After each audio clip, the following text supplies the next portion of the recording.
Oke guys, Assalamualaikum warahmatullahi wabarakatuh. Kembali lagi bersama Blacker Majenang. Guys, kalian tahu kabar terbaru mengenai para kadrun guys. Terutama ini dengan Doraemon plus Benny Kaharman ya guys ya. Yang kemarin guys dari siapa mana Demokrat yang sudah menyentil ijazah Pak Jokowi ya. Nah, di sini si Doraemon, tumben guys ya, ujuk-ujuk guys ya, ujuk-ujuk bisa-bisanya malah menyerang yang namanya SBY terkait masalah ya deforestasi guys ya. Dan sekali lagi guys, menyebut bahwa Pak Jokowi benar-benar lulusan kehutanan. Kiana apa ya guys ya? Anak apa guys? Soalnya apa guys? Kita masih tidak lupa guys ya. Orang bakal lupa guys. Masalah sing mambengi yang semalam saya upload tentang si Ganjar ya guys ya. Ujuk-ujuk juga kan? Iyalah. Ganjar tiba-tiba membela Mas Wapres Gibran. Sekarang apa guys, Doraemon melu-melu membela Pak Jokowi. Tapi ya guys ya, nah gara-gara maraknya berita ini ya guys ya, guys, ini dari Demokrat Benny Kaharman ya guys ya, langsung lapor ke siapa guys ya, lagi dan lagi lapor ke ketum. Ya, ini nggak tahu ya guys ya. Soalnya apa? Saat lapor dan ada yang mengamera ya guys ya. Pas saat itu juga langsung menang. Orang sidang ngomong ke kepriwe wedi apa kepriwe ya guys. Kayaknya wedi kemenangan ya guys. Nah, di sini pula mungkin ya guys ya, Doraemon akan mengulik kembali masalah ya korupsi SBY ya, yang diduga totalitas ada 27 triliun guys. Wah, kalau ini setuju ya guys ya, Doraemon harus meneliti ini juga. Karena apa? Biar fair aja apa-apa Pak Jokowi ya guys. Nah, kalian setuju kan kalau misal Doraemon ya guys ya menelusuri masalah apa guys ya? Masalah Mandalika yang 27 triliun hilang guys, raib guys, mbuh maring endi. Walaupun sekarang sudah diteruskan oleh Pak Jokowi. Ini fakta, ini nyata ya guys. Sekali lagi, aduh Roy Panji guys. Ya Roy Panji arep berseberangan maning karo Doraemon apa kepriwe ya guys. Nah, iya mantap ya guys ya, mantap. Ya, semakin kesini yang namanya kebenaran menang ya guys ya. Apalagi yang dituduh itu adalah lakon. Pak Jokowi lakon, arep menang di ora tetap menang. Oke, tanpa panjang lebar, yuk kita simak dulu videonya. Saya belum pernah lihat Andi Azwan sholat Jumat. Di mana dia mau sholat, kiblatnya juga jangan-jangan nggak tahu dia kiblat di mana. Lambe. Ada yang bilang katanya turunan PKI, enggak? Ada yang bilangnya, gitu ya? bisa jadi Ada yang kalau bilang ya? Ya kan mereka kan sering mengatakan tanda tanya gitu ya. Kita bilang aja, Iya. Andi Azwan keturunan PKI. tanda tanya. Gitu. Ya kalau menurut saya Pak Andi Azwan harus segera mengklarifikasi ini. Ya jangan sampai semua kena prank. Coba kalau Apa yang dilakukan saudara Michael, Rismond, dan Janes itu yang memfitnah saya bahwa saya ini adalah keturunan PKI, dan juga saya difitnah tidak pernah sholat Jumat, ya, tidak tahu di mana kiblatnya. Catat masyarakat Indonesia, inilah orangnya. Bang Rismond Sianipar menemukan beberapa, ya mungkin berita lah atau rumor. Dan Bang Rismond juga sebenarnya punya itikat untuk mengklarifikasi saja. Wis keton bo guys be. nek wis kepentok ya guys ya, kepentok salah, sudah terlihat salah ya kayak gue guys. Iwak buntal ya guys ya, ikan buntal ya kayak gue guys ya. Mereka menuduh dulu baru cari bukti ya guys ya. Tapi yang dikatakan Doraemon sekarang ada benarnya. Masalah apa? Ya masalah deportasi. Plus juga masalah ijazah Pak Jokowi. Soalnya apa? Udah jelas-jelas ya guys ya. Deportasi di era SBY dan Pak Jokowi, aduh banget jimplangnya ya guys ya. Masih saja Pak Jokowi sing salah. Ini yang menulis ini langsung dari lembaga survei nasional kie. Orang bisa ngelak kie. Dan Doraemon pun punya. Apakah ini tanda-tanda Doraemon ingin berdamai kepada Pak D. Jokowi? Nih, kalau mau damai boleh ya guys ya untuk Doraemon. Gak apa-apa guys, gak apa-apa. Asal ya guys ya. Masalah kasus SBY ya guys ya, entah itu Hambalang, entah itu Mandalika, entah itu Senturi, dikupas tuntas. Nek ora gelem, kalau tidak mau ya wis penjara bae ya guys. Oke, kita lihat ya guys ya, sosok Doraemon yang ujuk-ujuk ya guys ya membela Pak Jokowi. Ya ini datanya coba ya. Nih. Dia punya data guys. Jadi saudara-saudara, ya, deforestasi itu bukan hanya terjadi di zaman Joko Widodo atau Prabowo Subianto. Itu sudah dekade demi dekade, ya. Jadi jangan disalahkan Jokowi saja. Itu nggak fair kalau begitu, ya. Oh, zaman SBY lebih banyak kayaknya. Zamannya SBY, Susilo Bambang Yudhoyono, di mana itu menterinya adalah Zulkifli Hasan yang bawa goni putih itu. Dan ya guys ya, bose panci gue. Aja kenalan mon, gue bose panci gue. Nah, lama SBY 10 tahun, mulai 2004 sampai 2014, penggundulan hutan itu 21,9 juta hektar. Gue Per tahun sekitar 2,19 alias 2,2 juta hektar lahan atau hutan digundul per tahun. Top scorernya adalah SBY dalam hal deforestasi. top score Nah, guys. sementara 10 tahun pemerintahan Jokowi 2014 sampai 2024 hanya 1,48 juta hektar. Dibagi 10 yaitu 148.000 hektar per tahun. Kalau Soeharto 6,19 juta dibagi 32 tahun berapa ini? 200.000, sekitar 200.000 hektar per tahun. Masih di bawah Joko Widodo laju deforestasinya gitu loh. Jadi kelihatanlah dia pernah kuliah di Fakultas Kehutanan UGM. Tuh kan guys, Doraemon guys, ujuk-ujuk guys, ujuk-ujuk. Aduh, ada apa kamu Mon? Nanti kamu dikira termul lagi. Sudah saya katakan ya guys ya, apa yang apa? Nek ngelawan lakon ya guys ya, orang bakal menang ya guys. Waduh, Jan. Wis mulai banyak sekali yang membela Pak Jokowi guys ya. Apakah ada tanda-tanda Doraemon itu ingin berdamai guys? Sudah saya katakan ya guys ya, boleh berdamai khusus untuk Doraemon. Orang apa guys? Soalnya apa? Dia rekam jejaknya mandan-mandan tenggun ya guys ya, daripada panci ya guys ya. Tapi ya ingat ini ada tapinya. Masalah semua kasus Cikeas ya guys. Itu harus diusut. Apa? Biar gamblang, biar ada yang namanya berimbang ya guys ya.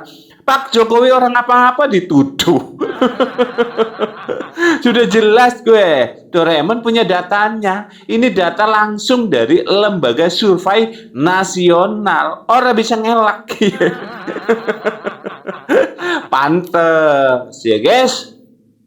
Benny Kaharman, kalian lihat Kalian masih ingat juga kan yang masalah dulu saat yang namanya Hakim Agung Ngalimin sing pengen hukuman modar ora ulih nang Benika Harman. Terus lagi masalah ijazah Pak Jokowi ya guys ya, yang kemarin disinggung dan disentil ya guys ya. Doraemon ngomong kayak gini menyerang Pak SBY, ujuk-ujuk lagi guys. Ini apa itu? Langsung lapor maning, lapor maring AHY guys.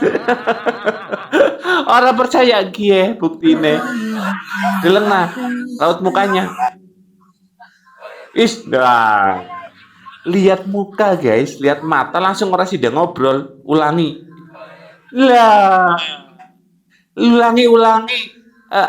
Lah, langsung dong orang sidang ngobrol. Kewenangan disit ya guys ya, kewenangan disit ana sing ngamerai. Bahaya ge, bahaya. Ya, ora apa-apa ya guys ya, ora apa-apa. Mau kalian mau main di belakang, mau main di depan, kata Pak Jokowi tak layani. Soalnya apa yang ya guys ya, nang tekan diora guys, ora bakal menang nek ngelawan lakon ya guys ya. Nih Doraemon, tolong usut ini masalah apa? Ya, masalah anggaran 27 triliun di Mandalika sing ujuk-ujuk lengit guys. Lengit, kalian tahu lengit? Hilang guys, bablas sewes. Dilansir dari Mantra Sukabumi, uang senilai 27 triliun trending di Twitter. Uang tersebut merupakan dana pembangunan proyek wisata Mandalika masa pemerintahan Susilo Bambang Yudhoyono atau SBY. Diketahui bahwa angka tersebut kembali muncul usai sirkuit Mandalika rampung digarap, sukses dalam ajang gelaran MotoGP 2022. Sebelumnya, sejumlah orang mengkritik hajatan Mandalika yang dianggap memboroskan dan menghabiskan dana sebesar 2,5 triliun rupiah. Nah, berita lama era SBY yang meresmikan kawasan wisata Mandalika senilai 27 triliun, seolah menjadi pengimbang atas kritik tersebut. Screenshot SBY meresmikan kawasan wisata Mandalika senilai 27 triliun muncul pada tahun 2011. Berita tersebut ditayangkan fifa.co.id. Screenshot berita lama tersebut ditayangkan oleh fifa.co.id pada tahun 2011. Saat ini kembali trending di Twitter. Namun, pada tahun 2017, Presiden Jokowi menyentil bahwa proyek Mandalika belum rampung setelah 29 tahun. Ia bersyukur akhirnya bisa menyelesaikan mega proyek tersebut. Pernyataan Jokowi sempat menuai kritik pada pendukung SBY, khususnya para petinggi Partai Demokrat, sebab proyek tersebut dibuat SBY pada tahun 2011. Sehingga, jika kritikan tahun 2017, berarti baru 6 tahun. Dari mana angka 29 tahun? Belakangan diketahui angka 29 tahun sejak proyek tersebut dicanangkan Presiden Soeharto. Kini titik perdebatan pada jumlah dana untuk proyek wisata Mandalika versus dana penyelenggaraan MotoGP di Mandalika. Beberapa cuitan di Twitter, sejumlah orang mengkritiki hujatan SBY yang dianggap boros setelah menghabiskan uang senilai 27 triliun. Pasalnya, berita lama ini awalnya muncul era SBY, meresmikan kawasan wisata Mandalika senilai 27 triliun. Berikut mantrasukabumi.com melampirkan beberapa cuitan yang trending di Twitter dari beberapa cuitan sejumlah orang. Dari @rakyat_recehan. Kemarin, Jokowi dikritik lantaran dana 2,5 triliun untuk proyek MotoGP di sirkuit Mandalika. Padahal, ini SBY dulu garap Mandalika senilai 27 triliun. Gak jadi apa-apa. Duitnya pada kemana nih, Pak? Ada lagi @sfasde. Dulu itu cuma peresmian ngabisi 27 triliun. Gila benar. Ada lagi dari @anaklolina2. Proyek Mandalika ini sudah digagas sejak 34 tahun yang lalu. Tapi tidak pernah kelar masalahnya karena terkendala payung hukum pembebasan lahan. Era Jokowi baru semua berjalan lancar, termasuk pembebasan lahan. Lah duit sebanyak 27 triliun era SBY untuk apa? Ada yang tahu? @grandfather71. Kamu dan Bani Kadrun kritik Jokowi lantaran dana 2,5 triliun untuk proyek MotoGP di sirkuit Mandalika. Dan kini masyarakat setempat menikmati hasilnya.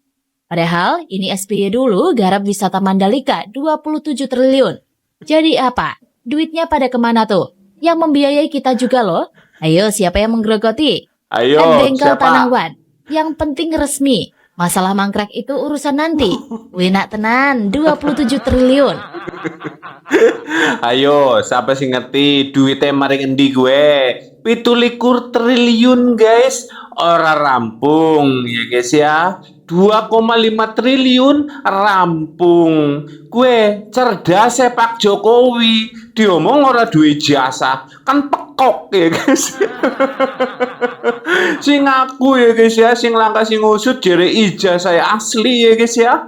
Iya, menganggarkan masalah Mandalika, nggawe Mandalika 17 triliun orang rampung guys, mangkrak kerak guys ya. Sing jerene ijazah saya palsu, mukur 2,5 triliun tapi rampung guys ya. Gue sebenarnya sing palsu sih nuke siapa gue. Aduh, bahaya kali ini orangnya guys ya. Aduh, yakin, Jan. Pantes ya guys ya, pantes. Ini kalau misal Doraemon ingin berdamai ya guys. Nih Mon, tolong Mon, ini diusut lagi Mon. Ini diubek-ubek lagi biar gamblang ya guys. Biar apa? Nanti Roy Panci VS Doraemon lagi ya guys. Soalnya apa? Kalau ngomong ke Panci orang mungkin guys. Kenapa? Karena ya kader guys ya. Bose guys, bose. Masa iya anak buah pengawan bose. Kan bahwa Pak SBY pada saat itu tidak sanggup dan tidak mau untuk disaingi oleh siapapun. Nah, ketakutan SBY ini terjawab sekarang. Ketika di dalam Partai Demokrat sekarang itu terjadi krisis kepemimpinan. Pak SBY nggak mau, karena kan harus menjaga citra nih. Tapi diutuslah para menteri, bergiliran menekan Mas Anas untuk mundur. Bisa menyebut nama barangkali siapa saja? Saya kira di media udah ada juga. Banyak. Hampir semua menteri lah yang dianggap mampu untuk mempengaruhi Mas Anas. Dan ketakutan SBY itulah kemudian melahirkan sebuah anggaran dasar, anggaran rumah tangga tahun 2020, di mana pengambil alihan semua kekuatan di dalam partai berada di tangan dia. Itu intervensi pemerintah pertama dalam sejarah partai politik. Di mana SBY sebagai presiden dan sebagai ketua Dewan Pembina Partai juga melibatkan menteri yang hadir di situ. Isi BBM-nya SBY kepada Anas. Iya. Apa bunyinya tadi? Tolong diulangi. Anda tidak loyal. Saya sangka Anda loyal kepada saya. Kira-kira gitulah. SBY menguasai partai lalu diwariskan ke anaknya yang namanya AHY. Bukan diwariskan ke generasi-generasi muda yang ada di dalam Partai Demokrat. Jadi kalau kita bicara intervensi pemerintah dalam partai politik, terjadinya di era SBY. Bukan sekarang. Makanya saya terkaget-kaget luar biasa ketika Pak SBY bicara dengan sangat terhibah begitu ya. Kalau kita lihat videonya, menuduh pemerintah Jokowi terlibat kudeta Partai Demokrat. Tidak sama sekali, karena saya ada di dalam. Untuk ini membuktikan bahwa sang Demokrat itu sudah berakhir. Ayo, kurang ora gue. Si ngomong udah nyong, jelas ya guys ya, mengerikan sekali ya guys ya SBY guys. Katanya Pak Jokowi rajanya interferensi, ya apa-apa cawe-cawe, apa-apa melu-melu, fakta dan kenyataannya malah cikeas. Ya maklum ya guys ya, maklum guys. Pak Jokowi kan orang desa ya guys ya, orang desa, tukang kayu ya guys ya, wong kerek ya guys ya, kayak nyong lah, kayak gue lah. Ya wajar difitnah, dihujat. Beda dengan jenderal ya guys ya, beda. Tapi ingat ya guys ya, ingat kalau kata si siapa? si siapa lah namanya tuh Komeng ya guys ya. Ingat Komeng ya. Jaja Miharja. Ingat. Ding ding ding ding. Rakyat Indonesia lebih percaya kepada Insinyur Haji Joko Widodo. Karena apa? Karena Pak Jokowi lah tidak banyak omong, banyak bekerja. Itu fakta, guys. Fahri Hamzah ya guys ya pun sama mengakui kehebatan sosok Insinyur Haji Joko Widodo. Saya pernah debat dengan seorang, menurut saya sih filosof ya. Ya kebetulan orang luar. Agak tajam saya berdebat tentang Pak Jokowi karena saya mengungkap kepada dia bahwa Pak Jokowi terlalu sederhana, gitu. Tapi dia jawab saya dengan singkat begitu. Kamu kira orang bisa mengalahkan orang di kota 2 kali, dia bilang, di provinsi dan di negaranya 2 kali. Kamu anggap orang sederhana, dia bilang. Come on, dia bilang, coba kamu berpikir agak dalam. Dia bilang begitu sama saya. Saya sebagai orang politik agak tertampar dengan kalimat itu dan saya cari tahu. Salah satu temuan saya adalah ada banyak khazanah politik yang kita nggak tahu dari Pak Jokowi itu, karena di antara yang paling kuat terutama dalam kultur orang Jawa itu adalah kemampuannya mengolah jiwa untuk mengatur situasi di sekitarnya itu hebat sekali gitu. Betul. Dan kita kadang-kadang orang luar Jawa terutama itu nggak sabaran untuk melihat itu. Dan itu di antara yang dimiliki oleh Pak Jokowi. Makanya saya dulu nggak bisa membaca. Saya pengkritik Pak Jokowi, tapi tahu nggak kalau ada rapat konsultasi dia nggak mau kalau Pak Fahri nggak hadir.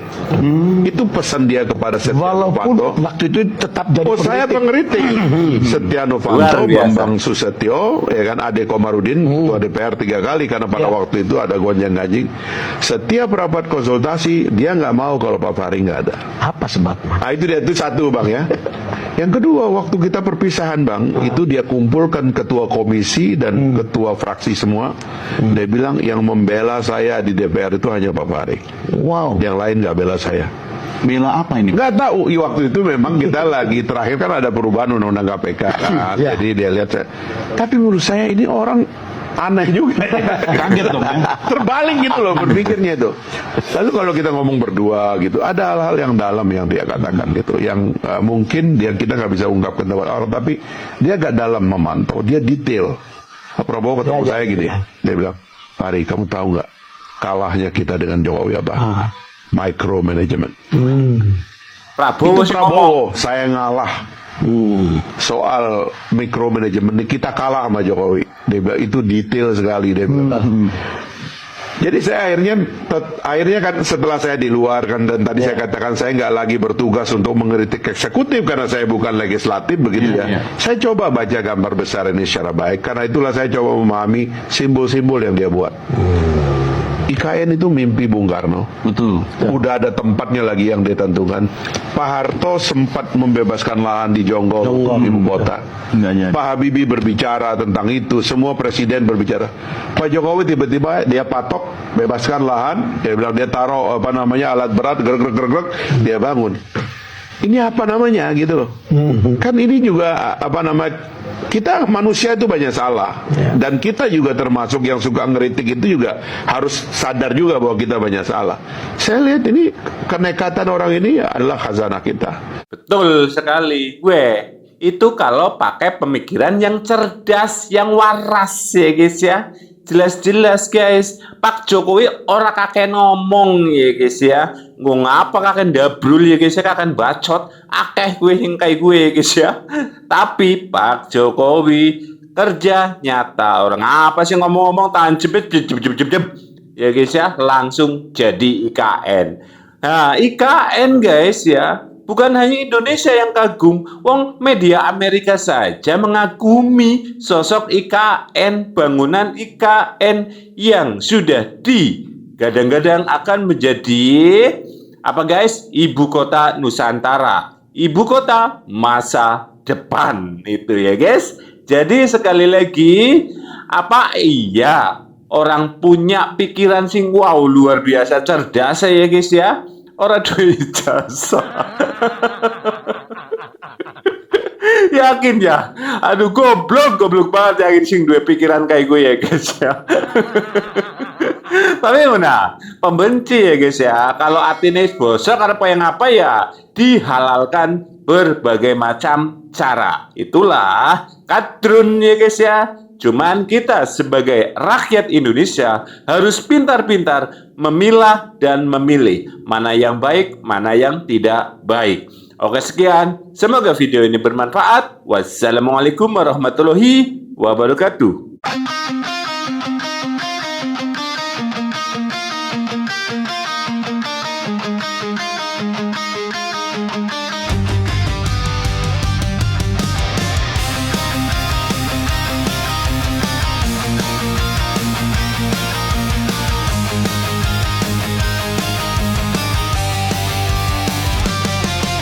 Kita satu dalam perbedaan warna, darah dan tanah tumpah Indonesia.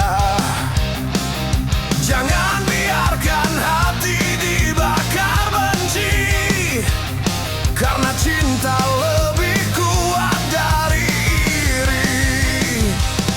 Yang sakit hati ingin memecah, lupa kita saudara sebangsa.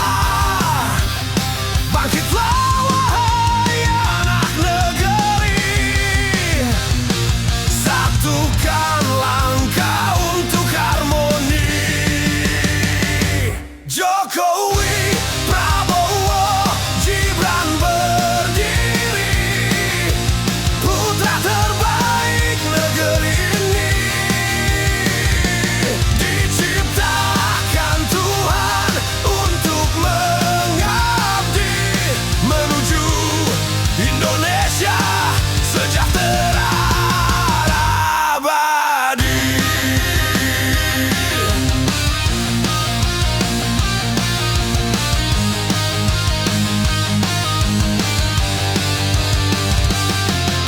Tak perlu lagi saling mencaci, mari bekerja untuk negeri, membangun mimpi, menatap mentari. Indonesia maju, milik kita sendiri. Yang menebar luka dan dusta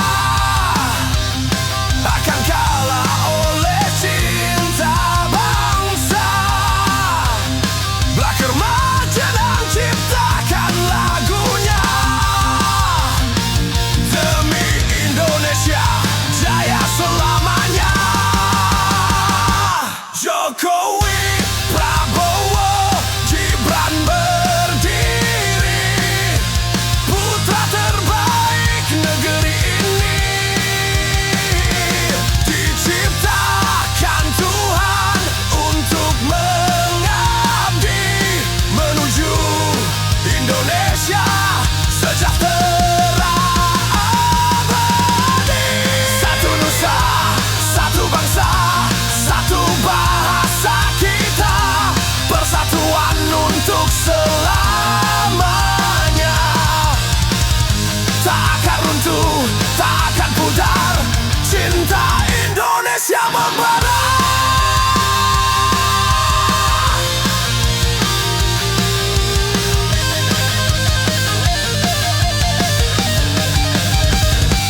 Jokowi, Prabowo, Gibran bersinergi, putra terbaik negeri ini.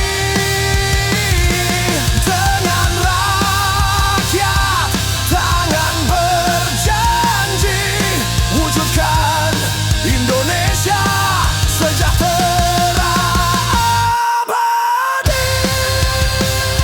Bersatu kita teguh selamanya, untuk Indonesia.